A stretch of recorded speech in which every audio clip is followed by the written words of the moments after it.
you now with the Forerunner Chronicles, and right now we have a very interesting guest via telephone. The reason that he can't do a video interview with me at this time is because the information that he's going to be sharing with us is extremely sensitive in nature, and to protect himself, we're going to be doing this as a telephone interview. Anyhow, our guest right now, Soldier X, are you with us? Yes. All right. Now, before we jump into some of this information, because we had to stop for a minute before earlier, but you were touching on a lot of interesting things. We need everybody out there to hear about this. But can you please just give everybody a little bit of your background to let them know your military involvement and why you are obviously a person of interest, because you would because of your military involvement, you've been placed in predicaments to come across very interesting information. Okay. When I started in 2000 in the Army, I was infantry airborne, then I went to Ranger, and then to several other training bases. Also, my last training and my last involvement with the Army was with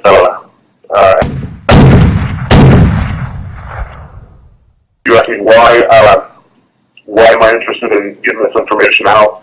It's simply because it affects us all. Whether you're a soldier, whether you're a politician, whatever you are, this is going to affect us all, because it goes from the highest to the lowest, and it's definitely a concern for humanity. Amen. I love that. So now, we were talking a little bit earlier about the whole situation with the buildup of UN troops here in the United States of America, right? Right. Can you jump into that and just kind of touch on that information once again? Okay. We'll start with Texas. Texas has a buildup of Russian troops for a chemical unit, the same chemical unit that was deployed to Afghanistan in the 80s to chemically take care of the Afghan people, not just the Mujahideen, but the people as well. They gassed everything and everyone.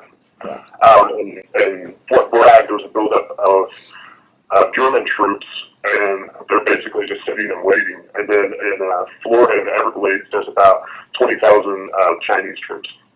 And this is all taking place right now. And you said that all of these guys are on standby right now. They're all on standby. None of them are doing training with us. It's all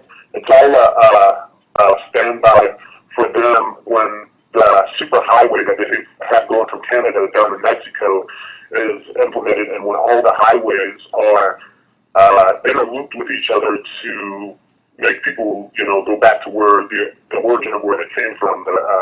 Most of the troops, the European troops, have come down from Canada down to the United States. The ones that are already here will then disperse. So any hostile Americans that come across, they'll have a chance to get it before full war breaks out.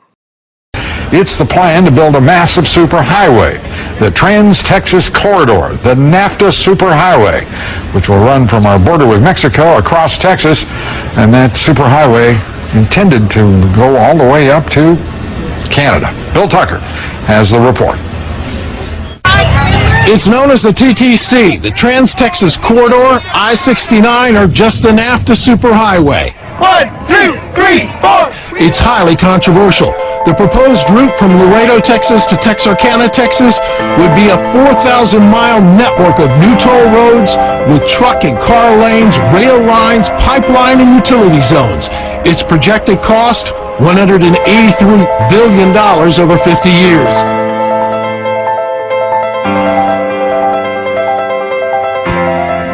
Leonard Cobb is a wheat and grain farmer from Bell County.